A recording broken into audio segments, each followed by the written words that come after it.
Good morning বন্ধুরা, আশা করছি যে যেখান থেকে আমার এই ভিডিওটা দেখছেন সবাই ভালো আছেন, সুস্থ আছেন। আজকে এখন বাজে সকাল 5টা।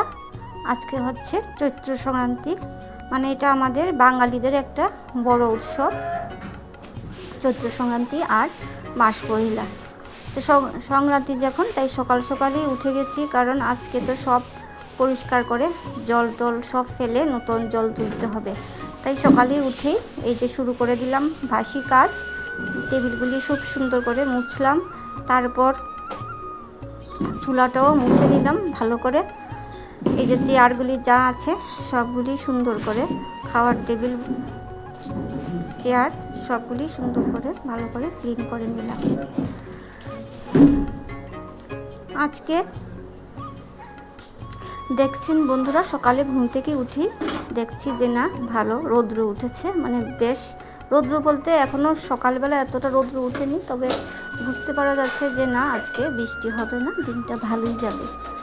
তাই গ্যাসের চুলাটাও আবার এই যে মুছে নিলাম, একটু সাবান দিয়ে ভিম জেল দিয়েই ভালো করে মেজে ঘষে মুছে নিলাম। তাহলে কি হয়, মানে চুলাটাও একটু পরিষ্কার থাকে। আর দেখবেন স্টিলের বাসন তো, মানে এটা এইভাবে মাজলে একটু গ্লেজ দেয়। তারপর এই যে একটু ভাবলাম যে আজকে যখন সংক্রান্তি, তাহলে একটু গোবর ছিটা দিয়ে দিই সব আস্তা বাড়ির চারিদিকে। আর আমাদের রিচুয়াল আছে জানেন তো, সকালে উঠেই এই যে এখানে নিম পাতা, শেফালি ফুলের পাতা, কাঁচা হলুদ এগুলি মানে থেকে জল ছেঁচে এগুলির থেকে মানে জল রস বের করে আমাদের স্নান করে এটা খেতে হয়।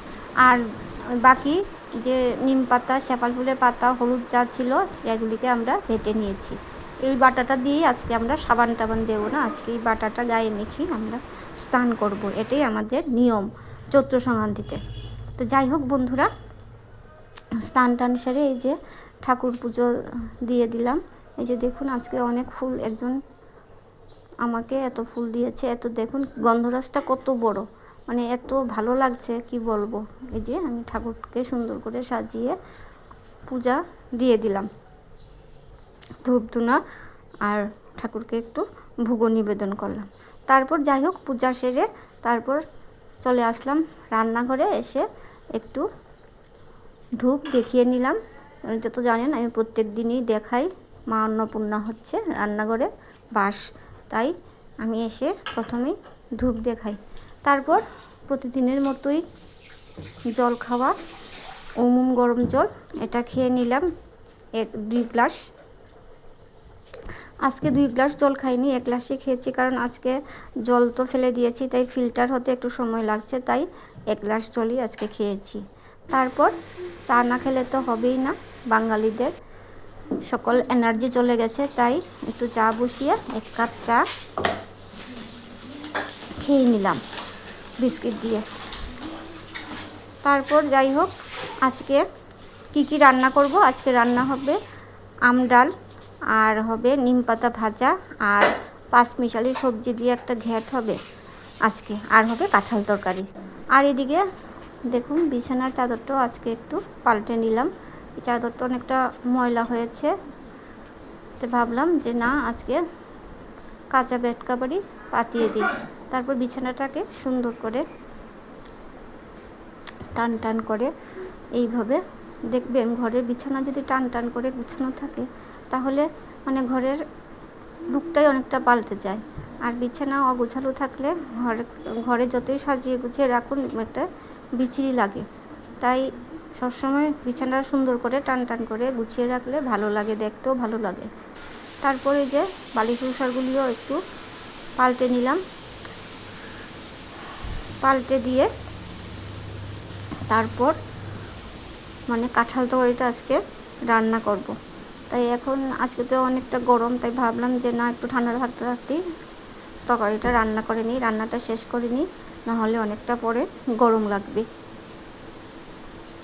তারপরে যে কাঁঠালটা এদিকে বিছানা গুছানো শেষ হয়ে গেলে তারপর চলে গেলাম রান্নাঘরে গিয়ে কাঁঠালটা কেটে নিলাম। আর কাঁঠালটা কেটে তারপর আলু টুমটুম করে আলু কেটে তারপর এগুলিকে একটু সিদ্ধ করে নিয়ে নিলাম, একটু সিদ্ধ করে নিলে ভালো হয়। তারপর এগুলিকে একটু নুন হলুদ দিয়ে ভাজা ভাজা করে নিলাম, ভাজা ভাজা করে এটাকে নামিয়ে নিলাম। নামিয়ে এখন তরকারিটা বসিয়ে দেব। কড়াইতে এখন গরম তেল দিয়ে দেব। আর এখানে দেখুন তরকারির মধ্যে এই বড়াগুলি দেব, ডালের বড়াগুলি। এটা হচ্ছে খেসারি ডালের বাটা। এখানে কালো জিরা, নুন হলুদ দিয়ে বড়াগুলি করে নেব, কারণ এটা ছোট ছোট করে বড়াগুলি করব। এটার কাঁঠাল তরকারির মধ্যে দিয়ে দেব। আজকে হবে নিরামিষ কাঁঠাল তরকারি। তারপর মশলা দিয়ে দিলাম 2 চামচ জিরা, 2 চামচ ধনিয়া, 1 চামচ গুঁড়া লঙ্কা, 1 চামচের মতো হলুদ গুঁড়া, আর দিয়ে দিলাম আদা বাটা আর কাঁচা লঙ্কা বাটা দিয়ে মশলাটাকে সুন্দর করে মিশিয়ে নিলাম, একটু জল দিয়ে মিশিয়ে নিলাম। তারপর এদিকে কড়াইয়ের মধ্যে দিয়ে দিলাম তেল। তেল দিয়ে এর মধ্যে তেজপাতা, শুকনো লঙ্কা, পাঁচফোড়ন সম্বর দিয়ে এই গুলে রাখা মশলাটা দিয়ে দিলাম।